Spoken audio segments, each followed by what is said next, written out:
Tara mga kaanoy, pupunta tayo sa Itchbog Falls at tatawid tayo sa Lake Buhi.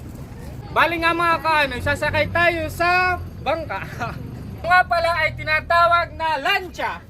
Hindi pala ito bangka, kung tawagin nila ay lancha. Hindi kasi ako kapamilyar nito. Akala ko ito ay bangka. Kung tawagin pala ito ay lancha. Bali nga ka mga kaanoy, sasakay kami sa lancha. Tatawid kami sa kabilang isla. 20 minutes papunta doon. Bali nga mga kaanoy, kasama ko ang anak ko na si Jorel. Tara na at tatawid na tayo. Ito nga pala ang loob ng lancha. Medyo nga marami din ang nakakapasok dito. Bali nga mga kaanoy, kasama ko dito yung mga taga-Buhi. Ngayon nga mga anoy, tatawid na tayo sa kabilang ulo.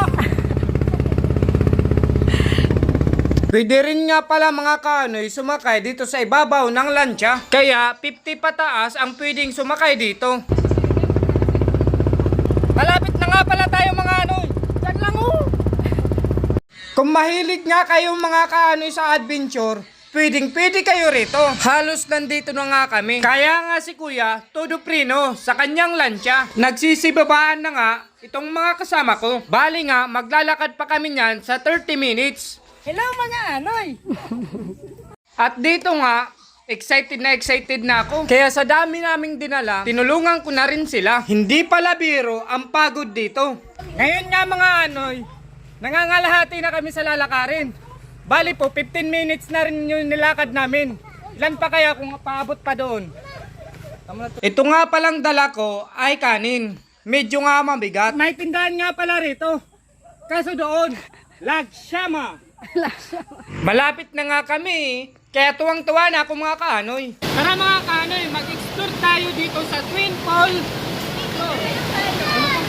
Dito na nga pala tayo mga kaanoy sa Itchbog Twin Falls. May idea na ba kayo? Kaya bakit ito tinawag na Twin Falls? Para kasi itong kambal. Kaya ito dalawa.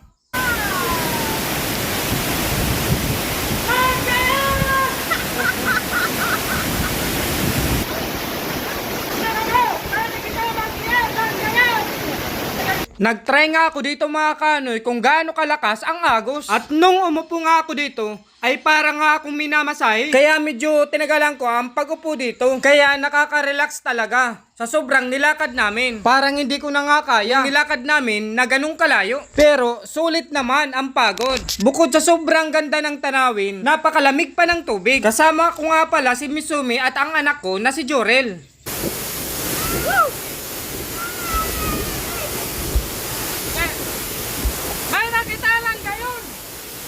Mga kaanoy, magtataray nga ako ditong tumalon. Magbe-vertical sana ako kaso medyo tumatanda na. Kaya hindi na talaga kaya ng katawan ko.